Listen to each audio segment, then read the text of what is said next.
That old man is living in a fantasy world." The words cut through the humid California air like a blade. In the corner of the training facility, an elderly man in civilian clothes sat quietly, his weathered hands wrapped around a cup of coffee that had long gone cold.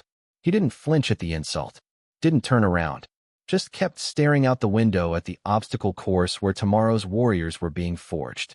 The recruit who spoke those words had no idea he was about to learn the most expensive lesson of his military career. He had no idea that the old man he was mocking had written half the survival manuals he'd studied. And he definitely had no idea that the SEAL instructor standing just around the corner had heard every single word. What happened next would echo through that training facility for years to come. A lesson in respect, a lesson in humility, and a reminder that legends don't always announce themselves with fanfare. Welcome to Echoes of Honor. Before we continue with this powerful story of respect and redemption, tell us in the comments from which city in the world are you watching this video today. And if you believe stories like this deserve to be heard, hit that subscribe button to support our growing community. We share these moments because they remind us that wisdom often comes wrapped in silence, and heroes rarely wear their medals on their sleeves. The Naval Special Warfare Training Center in Coronado had seen thousands of recruits pass through its gates. Most arrived with swagger, all left with scars. But few had walked in with the kind of arrogance that recruit Jake Morrison carried like a badge of honor. Morrison was 22, built like a linebacker, and convinced he was destined for greatness. He'd graduated top of his class from basic training, scored perfect marks on every physical test, and never missed an opportunity to remind his fellow recruits that he was different, better, destined for the teams while others would wash out. That Tuesday morning started like any other. Pre-dawn physical training, cold showers, breakfast that tasted like cardboard but fueled bodies that would be pushed beyond their limits. The recruits filed into the classroom for their daily briefing, muscles still aching from the previous day's punishment. In the back corner of the room sat a man who didn't belong. At least, that's how it appeared to anyone who didn't know better. He was in his 70s, maybe older, wearing khaki pants and a plain polo shirt that hung loose on his thin frame. His hair was white, his face deeply lined, and his hands showed the kind of wear that comes from decades of hard work. Most recruits barely noticed him. Those who did assumed he was some kind of civilian contractor, maybe someone's grandfather visiting the base. He came and went quietly, never speaking unless spoken to, always carrying a small notebook that he'd write in occasionally.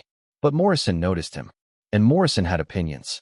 "I don't get why they let civilians hang around during training," Morrison whispered to the recruit beside him during a water break. "Especially old guys who probably never served a day in their lives." His buddy, Recruit Patterson, glanced toward the elderly man and shrugged. "Maybe he's some kind of advisor or something." "Advisor?" Morrison snorted. "Look at him. Guy probably watches too many war movies and thinks he knows about combat. I bet he's got all kinds of stories about battles he never fought and missions he never ran." The conversation might have ended there, but Morrison was the type who couldn't let sleeping dogs lie. Over the next few days, he made increasingly bold comments about their quiet observer. He questioned why taxpayer money was being wasted on civilian consultants. He wondered aloud if the old man was living vicariously through the young warriors around him. The elderly visitor never reacted, never acknowledged the whispers or the occasional pointed look. He just sat, observed, and wrote in his notebook with the patience of someone who had seen enough of the world to know that young mouths often ran faster than young minds. Friday afternoon brought the weekly survival training lecture. The recruits filed into the same classroom, this time for a session on evasion techniques and emergency protocols. The instructor, Chief Petty Officer Marcus Webb, was a 20-year veteran with arms like tree trunks and a reputation for never raising his voice because he never needed to. The elderly man took his usual seat in the back corner. Morrison and his friends clustered near the middle, their attention divided between the lesson and their ongoing commentary about their unwelcome observer. Chief Webb began discussing water procurement in hostile environments, referencing techniques that had saved countless lives in real-world scenarios.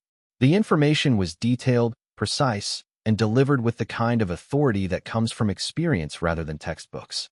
Morrison, however, was more interested in making jokes.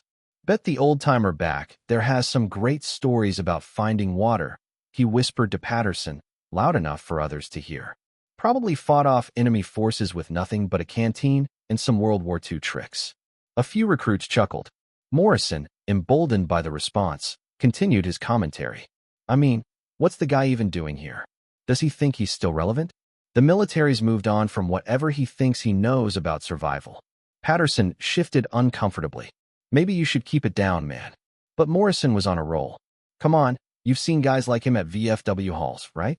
Living in the past, telling stories that get bigger every time they tell them. Half these old-timers probably never left the States, but they'll swear they single-handedly won Vietnam. Chief Webb continued his lecture, seemingly oblivious to the whispered conversation in the middle rows. He discussed advanced evasion techniques, methods for avoiding capture, and protocols that separated special operations forces from conventional military units. Morrison leaned back in his chair, arms crossed, wearing the kind of smirk that comes with youth and ignorance in equal measure. I wonder what kind of fantasy world that old guy lives in, Morrison said, his voice just a little too loud. Probably thinks he could teach us something about survival. Like we need lessons from someone who probably hasn't seen real action since before we were born. The words hung in the air like smoke from a bad fire. Several recruits turned to look at Morrison, some with expressions that suggested he'd crossed a line. Others glanced nervously toward the back of the room, where the elderly man continued to sit in silence. But Morrison wasn't finished. I mean, seriously, what's he going to teach us? How to survive with outdated equipment and tactics from 50 years ago. How to hide from enemies who fought with different weapons and different strategies. The guy's probably never even heard of half the technology we use now. Chief Webb's voice stopped mid-sentence. The classroom fell silent in the way that only happens when everyone suddenly realizes they're witnessing something significant. Not the comfortable quiet of focused attention, but the tense silence of a storm about to break. Slowly, deliberately, Chief Webb set down his notes and turned to face the classroom. His eyes found Morrison immediately, and when he spoke, his voice carried the kind of calm that preceded thunder. Recruit Morrison. 2 words. Simple, direct, and filled with enough authority to make Morrison's face go pale. Yes, Chief. Stand up. Morrison rose from his chair, his earlier confidence evaporating like morning mist. Around him, his fellow recruits sat motionless, sensing that they were about to witness something they'd remember for the rest of their careers. Chief Webb walked slowly down the aisle, his footsteps echoing in the silent room. He stopped directly in front of Morrison, close enough that the recruit could see the network of scars on the instructor's forearms and the way his eyes held depths that spoke of things most people would never understand. Did I hear you correctly, Recruit Morrison? Did you just refer to our guest as living in a fantasy world? Morrison's mouth opened and closed like a fish out of water. The arrogance that had carried him through the morning had abandoned him completely. Chief, I was just... Drop. The single word hit Morrison like a physical blow. Chief, drop and give me 100 push-ups. Now. Morrison hit the deck, his mind racing to understand what was happening. Around him, 60 other recruits watched in complete silence as he began the punishment that would be the least of what he'd remember from this day. 1, 2, 3. His arms were already shaking by the 10th repetition. By the 20th, sweat was dripping onto the floor. By the 30th, his form was breaking down, but Chief Webb showed no mercy. Keep counting, Morrison. And while you're down there, let me educate you about the man you just insulted. Morrison continued his push-ups, each one harder than the last, as Chief Webb's voice filled the room with a story that would change everything. That old man sitting in the back corner is Master Chief Petty Officer Eduardo Rodriguez, United States Navy SEALs, retired. He served for 38 years, with 26 of those years in special operations. Morrison's arms were burning, but he didn't dare stop counting. 41, 42, 43. Master Chief Rodriguez has more combat deployments than anyone else in this room will ever see. Vietnam, Grenada, Panama, Gulf War, Somalia, Afghanistan, Iraq. He didn't just serve in these conflicts, Morrison. He helped define how special operations forces engage in modern warfare. The elderly man in the corner remained motionless, his expression unchanged, but something in his posture suggested he was listening to every word. 67, 68, 69. Morrison's form was completely broken now, his push-ups barely qualifying as such, But Chief Webb wasn't interested in perfect technique. He was interested in perfect humility. Every survival technique you've learned in the past 12 weeks came from a manual that Master Chief Rodriguez either wrote or contributed to. Every evasion protocol you've memorized was tested and refined by him in real combat situations where failure meant death. The room was so quiet that Morrison's labored breathing sounded like a bellows. His fellow recruits sat frozen, absorbing a lesson in respect that no training manual could teach. 85, 86, 87. The water procurement techniques I was just explaining? Master Chief Rodriguez developed half of them while evading enemy forces in the Mekong Delta. The emergency protocols that might someday save your life? He wrote those after spending 4 days behind enemy lines with a broken leg and no supplies. Morrison's arms gave out completely at 93. He collapsed onto the floor, his chest heaving, sweat pooling beneath him. But Chief Webb wasn't finished. "Get up, Morrison. You still owe me 7. Somehow, Morrison found the strength to complete the final repetitions. When he finished, he remained on the floor, too exhausted and too ashamed to rise without permission. Chief Webb walked to the front of the classroom and turned to address all 60 recruits, though his words were clearly meant for one in particular. Master Chief Rodriguez holds the Navy Cross, 3 silver stars, and 5 bronze stars with Combat V. He's been awarded the Purple Heart 4 times. He was the senior enlisted advisor for Special Operations Command and personally trained 3 generations of SEALs, including myself.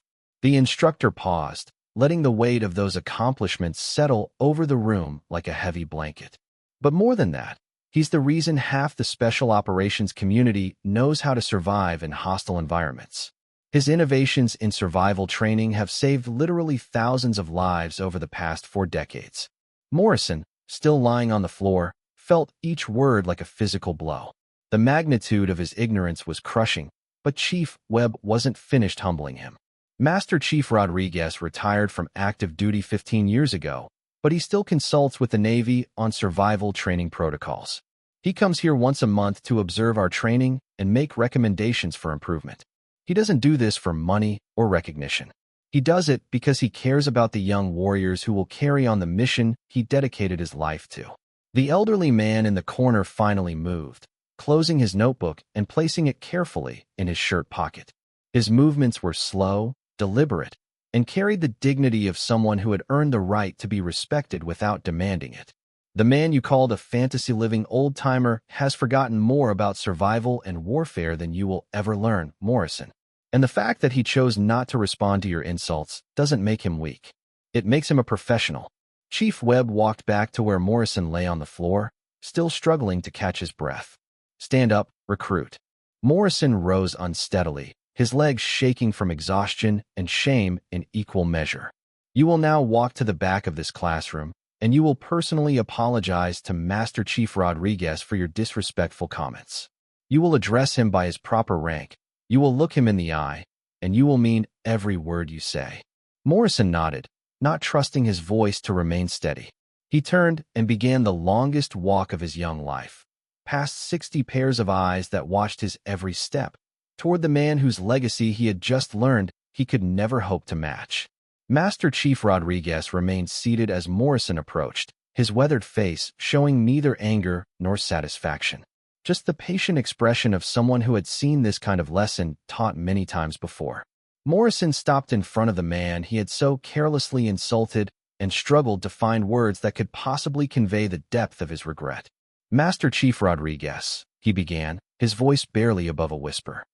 "I owe you a sincere apology, sir. I spoke about you with complete ignorance and total disrespect. I had no idea who you are or what you've accomplished, but that's no excuse for my behavior." The elderly man studied Morrison's face for a long moment, seeing something there that suggested the lesson had been learned. "I was wrong to make assumptions about you, sir. I was wrong to speak about you the way I did. And I'm ashamed that I showed such disrespect to someone who has served our country with such distinction." Master Chief Rodriguez finally spoke, his voice carrying the quiet authority of someone who never needed to raise it to be heard. "Son, I've been insulted by experts. What you said doesn't hurt me, but it should concern you." Morrison waited, knowing there was more coming. "Arrogance in this business gets people killed. Not just you, but the people who depend on you. The men who will serve alongside you someday deserve better than a teammate who thinks he already knows everything. The words hit Morrison harder than any physical punishment could have. I've seen a lot of young warriors come through these programs over the years. The ones who succeed aren't necessarily the strongest or the fastest. They're the ones who understand that learning never stops and that wisdom can come from unexpected places. Master Chief Rodriguez stood slowly, his movements showing the wear of decades in service, but losing none of their dignity. You want to be a SEAL, son? Yes, sir. More than anything. Then remember this moment. Remember that the man sitting quietly in the corner might be the one person in the room who can teach you something that will save your life someday. Respect isn't about rank or age or appearance. It's about recognizing value wherever you find it. Morrison nodded, understanding for the first time that his training wasn't just about physical conditioning or tactical skills. It was about becoming the kind of person who could be trusted with the lives of others. Thank you for the lesson, Master Chief. I won't forget it. Rodriguez extended his hand, and Morrison shook it with a grip that conveyed both respect and gratitude. See that you don't, son. See that you don't. As Morrison returned to his seat, the classroom remained silent. Chief Webb didn't need to add anything to what had just transpired. The lesson had been taught, learned, and witnessed by 60 future warriors who would carry the memory of this day throughout their careers. Master Chief Rodriguez gathered his belongings and walked quietly toward the exit. As he passed Morrison's row, he paused for just a moment. Good luck with your training, recruit. I hope you make it through. And then he was gone, leaving behind a room full of young men who had just learned that legends don't always announce themselves, but they're always worth recognizing when you find them. The remainder of that training cycle passed differently for Morrison. The arrogance that had defined his early weeks was replaced by a hunger to learn that impressed even the most demanding instructors. He studied harder, listened more carefully, and never again made the mistake of judging someone by their appearance. More importantly, he began to understand that the military wasn't just about individual achievement. It was about becoming part of something larger than himself, something that connected him to generations of warriors who had faced impossible odds and found ways to prevail. When Morrison finally earned his SEAL trident 18 months later, he thought about Master Chief Rodriguez during the ceremony. He thought about the lesson in humility that had changed the trajectory of his career and probably his life. Years later, when Morrison found himself training new recruits, he would tell them about the day he learned that wisdom often comes disguised as ordinary people who choose not to advertise their extraordinary accomplishments. He would tell them about the importance of respect, not just for rank or position, but for the quiet professionals who had paved the way for everything they hoped to achieve. And sometimes, when he saw a young recruit displaying the same arrogance he had once worn like armor, Morrison would remember the push-ups, the walk of shame, and the handshake that taught him the most important lesson of his military career. That true strength often speaks in whispers, and that the most dangerous mistake a warrior can make is assuming he already knows everything he needs to know. Master Chief Rodriguez continued his monthly visits to the training center until his health no longer permitted the travel. During those years, he never spoke about the incident with Morrison, never used it as an example or a teaching moment. He didn't need to. The story spread on its own, passed from instructor to recruit, from class to graduating class, becoming part of the culture that shaped future generations of Special Operations Forces. And in that way, Rodriguez's final lesson became his most enduring one. Not just about survival techniques or combat tactics, but about the kind of character required to wear the uniform with honor. Sometimes the most important battles we fight aren't against foreign enemies or physical obstacles. Sometimes they're against the arrogance and ignorance that live within ourselves. Morrison learned that lesson the hard way, but he learned it completely. And in the years that followed, he made sure that other young warriors had the opportunity to learn it too, hopefully with a little more dignity than he had managed. Because that's what professionals do.